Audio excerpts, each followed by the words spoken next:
Our next story takes us to Anambra. Does Joash Amupitan have the capacity to deliver a free, fair and credible election? As Anambra State prepares to elect a new governor tomorrow, it will serve as the first major test, just like Olive said, before the break for Professor Joash Amupitan, the newly appointed chairman of the Independent National Electoral Commission, INEC, as he steps into the demanding role of restoring public trust in Nigeria's electoral system. The European Union on Thursday announced the deployment of 687 observers to Anambra State ahead of Saturday's governorship election under the EU Support to Democratic Governance in Nigeria program. Observers are watching how Amupitan will distinguish himself from his predecessor, Professor Mahmood Yakubu, whose tenure was marred by controversies over logistics, late delivery of materials, beavers glitches, and delayed results uploads during the 2023 general elections. Meanwhile, Amupitan has expressed deep concerns over what he described as Anambra State's long-standing pattern of voter apathy, warning that it poses a grave threat to the state's democratic progress and the credibility of Saturday's governorship election. We'll be joined by our guest, but let's now connect with our correspondent in Anambra State, who will be bringing us updates regarding the elections. Good morning, Chinwe. Thank you for joining us this morning. What is the mood like in Anambra State? Are there genuine concerns of voter apathy, or do you see an increased desire and willingness to participate in tomorrow's election? Good morning to you. Amazing. Well, the mood is that of calm. People are going about their normal businesses. But then I'm in front of the INEC office here in Oka, where preparations are on top gear. At this point, what is happening is that the ad hoc staff are being moved to the various local government areas where they have been posted to work in, and we have lots of security operatives here present at the INEC office. Of course, they must have also been deployed to some of these local government areas, not also forgetting that some people will be staying behind to make sure that nothing goes wrong at the end of the day. So people are willing, some people are willing to participate in the exercise tomorrow, and there are still a group of people who say they do not care what happens. So we'll have to wait until tomorrow to know whether there will be voter apathy or not. So right here, with the whole stretch of this road, we'll have only security personnel and of course ad hoc staff. There are no politicians around here at this moment. Obviously some of them, or most of them, must have moved to their various localities to go support whoever they want to in the election right now. Amazing. Okay, all right. Chiwe, can you also let us know what plans have been made? We do hear there's a huge number of security operatives. While Austin also joined us yesterday, we got a glimpse of the security men who were on ground. Can you tell us, have you spotted either trucks or whatever security apparatus that you found within the area, the states and so on? Can you tell us more about the security plan? Well, if I got what you said correctly, it's about security because the line was breaking. So the security is quite tense, you know, because in most parts of the state capital, especially, you'd see security tightening in the roads, on the roads where vehicles are checked and made to pass through narrow paths, and you know, the people, not that they are disturbing the residents, but then there is security tightening, and I do not know what that means, because somebody had told me off camera that it looks as if we're going into a war, but then the security operators will tell you that it's part of the exercise, just to not to give in to any surprises. So they have what is it called now? They have mobilized their men to be on site. So there's nothing, they're not giving anything to chance. They want to make sure that exercise is, you know, goes on smoothly tomorrow, and that nobody is disturbed from participating and exercising their franchise. Chinwe, thank you for joining us. We wish the Anambra all the best at the polls, and we hope that everyone comes out in their numbers to determine the fate of their future. Thank you for joining us. And now we're moving from Chinwe to speak with a former Anambra State APC governorship aspirant, Dr. Onyeka Nwafor. Good morning and thank you for joining us. Good morning. All right.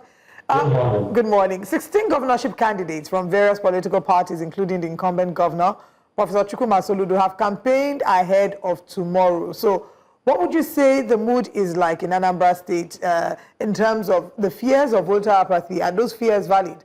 Or do you believe that the people of Anambra, the people in Anambra State or in the Anambra will come out in their numbers to decide who their next governor is? I strongly believe that tomorrow's governorship election, the people of Anambra State will come out in mass to vote. Because I believe everybody has campaigned. It is left for the people to decide who they actually want to govern them for the next 4 years. So I'm not seeing any voter apathy tomorrow. I'm saying that the election of tomorrow will be great and successful. Okay.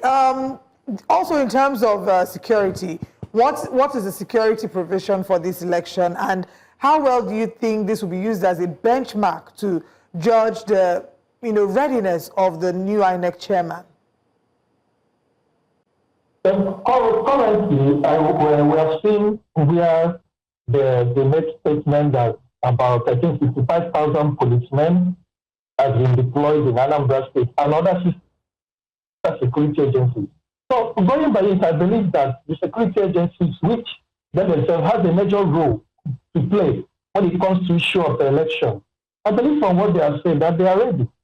So I think there might not be any security problem in Anambra State.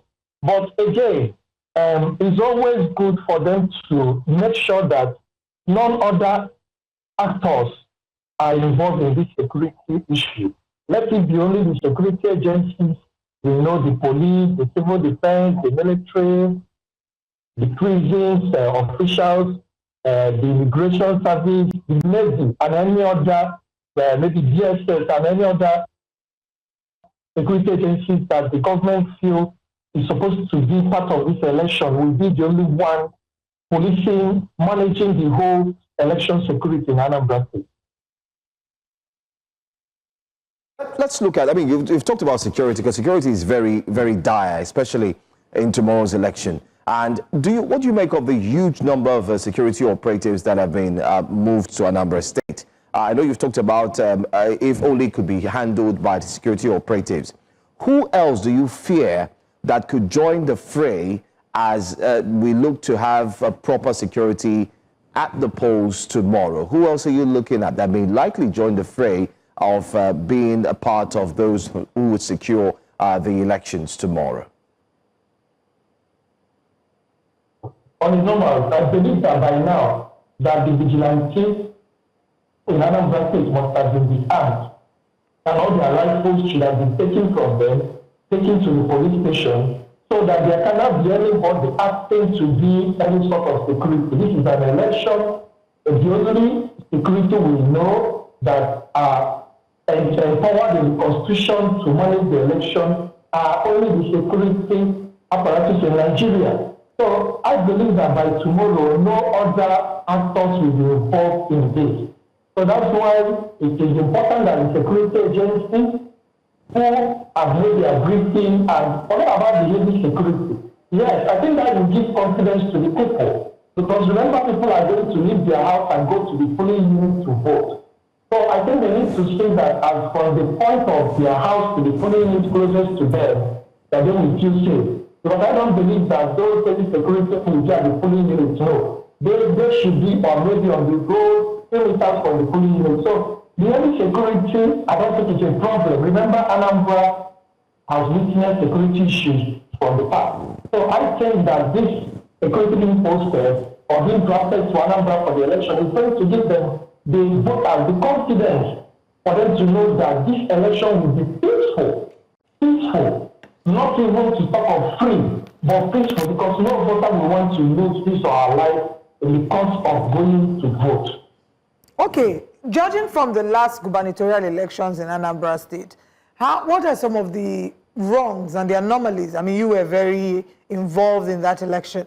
what were some of the wrongs that you saw at the last Anambra gubernatorial election that you like to point out and ensure that we do not see tomorrow?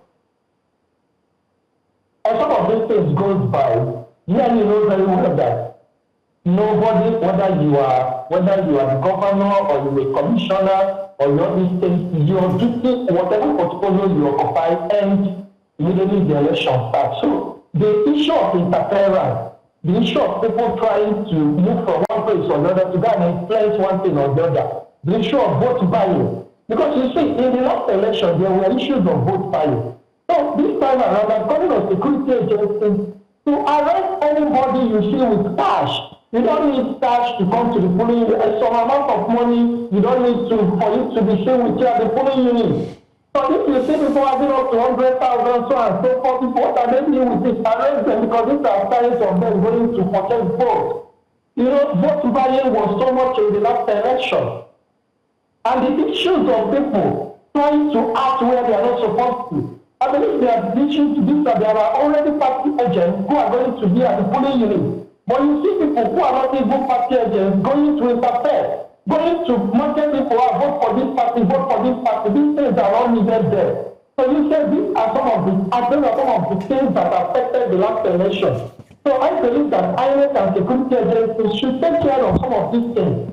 And also, immediately this voting has done, this commission should start immediately. Let it be transparent, because these are some of the problems that is going to be an impediment to this election if it's not taken care of. Are you worried about the fact that we still have not been able to achieve electronic transmission of results?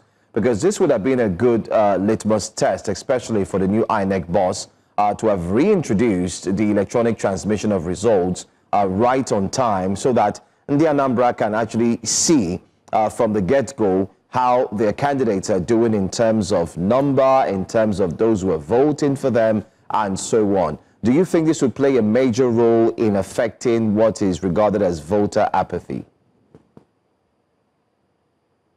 Well, definitely, it is going to affect the election. But one thing I believe is that I need to know about it. And then I know that this is the will of the people we are talking about. And I know that things have been put in place already to make sure that if we don't go back to the same thing that happened.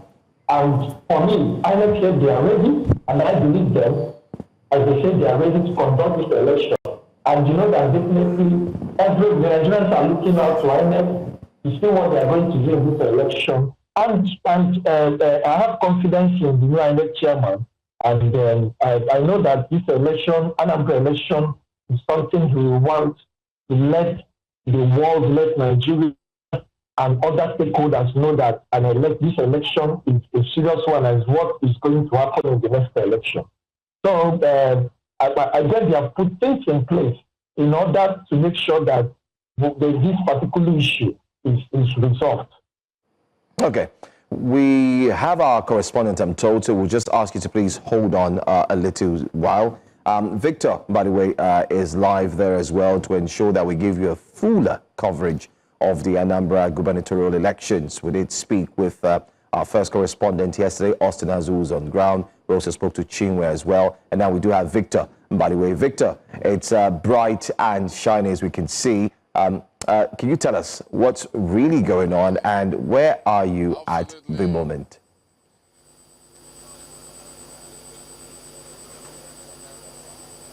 So I'm currently at Amobia, the State Police Command Center. And do not forget that the election is just about in 24 hours time. And I tell you that this is the first time we're going to see, in recent times, the highest number of police or security operatives deployed for such an election. We have, I think, about 50,000 personnel. That's quite a huge number. That tells you how much the police operatives and other security agencies are actually really prepared for these elections. And this is, of course, I'm with the Commissioner of Police, Abayomi Shogunle, who is, of course, is in charge of the state's election. Will we bring us up to speed exactly what is the next thing? Have we deployed officers to the respective polling stations or election venues? What do we expect in the next 24 hours? If there ain't nothing he needs to tell us, he'll be doing that shortly. Thank you so much, CP Shogunle, for joining us. So, you need to begin by telling us exactly what is the next thing, what are your plans, have you begun deploying your officers to respective stations, or what other things you need to tell us for Nigerians to know, and how much prepared are you for this election on Saturday?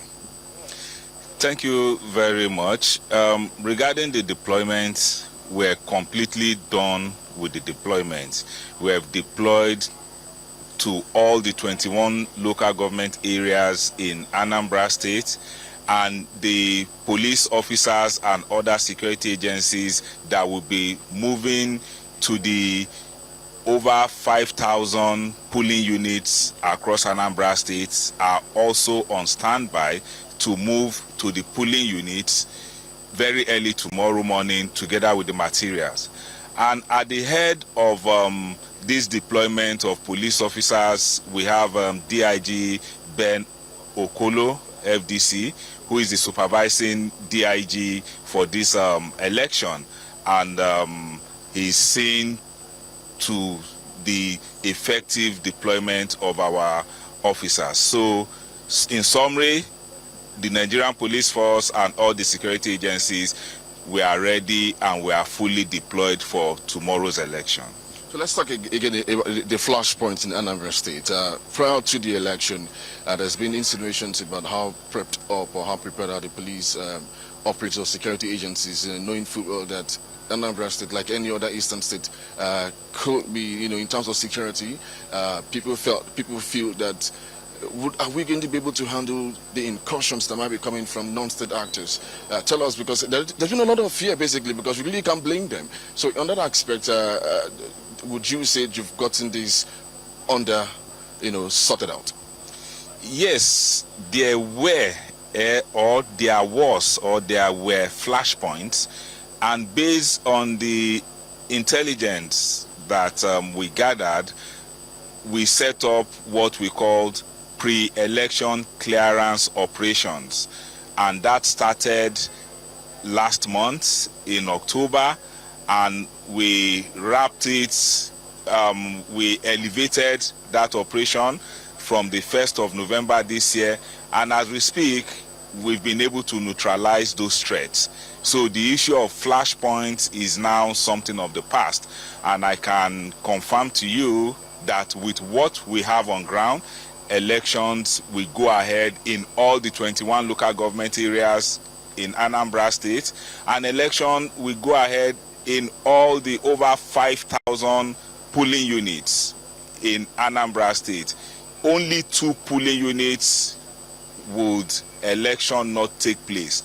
And what's the reason is because we have, or there is 0 registered voters for those 2 polling units. So all the polling units come tomorrow, election will go on. We have massive deployment, and we don't expect, based on the operations we've had, we don't expect any disruption from any set of people. And if at all, if any group try to test our will, we have appropriate measures to keep them in check. All right, before I let you go, CP, you might want to list the security agency that will be assisting you in this in election preparation, all of that. Again, I understand that the initial deployment was about 45 or over 40,000, then increased to over 55,000. Could this be because it's special, it's unique, particularly because the security situation that you might not want to be caught off guard? Well, for the security agencies that are providing security during this election, we have what we call the Interagency Consultative Forum on Security of Election. And these agencies include the Nigerian Police Force as the lead agency, and then we have the military, which comprises of the Nigerian Army, the Nigerian Navy, the Nigerian Air Force. We also have the DSS, we have the NSCDC, we have the Immigration Service, the Customs Service, the Correctional Service, we have the Road Safety, we have the EFCC, we have the ICPC, we have the Fire Service, we have the NIA, we have the DIA. So these are the federal agencies that are permitted or allowed under the federal laws of Nigeria to provide security during elections. We have made it clear to all vigilante groups in Anambra State, particularly the Udu, Gachi, and all other vigilante groups and state security apparatus that they have no role in this election, and they have told their leadership, have told their personnel to stay off anywhere voting is taking place. So my message to Indi Anambra is that for those that have their PVC, who are registered voters, please come out tomorrow morning, go to your polling units, cast your votes. Your vote will be protected. You know, I wish I could state this last one in Igbo language, but for those that will help me to interpret, please interpret it that go out and vote, your votes will be protected. Well, thank you so much, CP Hawaii Shogule. And that's it. These faces are not smiling faces. In the next 24 hours or less, it's going to be showdown in Anambra State. Anambra State happened to be the second in terms of the highest local government in the southeast. Maybe that's why we have almost 60,000 personnel to play for this election. So let's see how it goes. We're still here. We'll bring you more updates, Joe Henson. Like he said, do interpret that in Igbo language. I'm pretty sure they will understand that from you in the Lagos studio. And that's it. Thank you, Victor Mbadike, for bringing us so much, updates. Victor. We're definitely following up with the Anambra elections, and we're glad that there's security on ground. And Anambra, please come out and vote.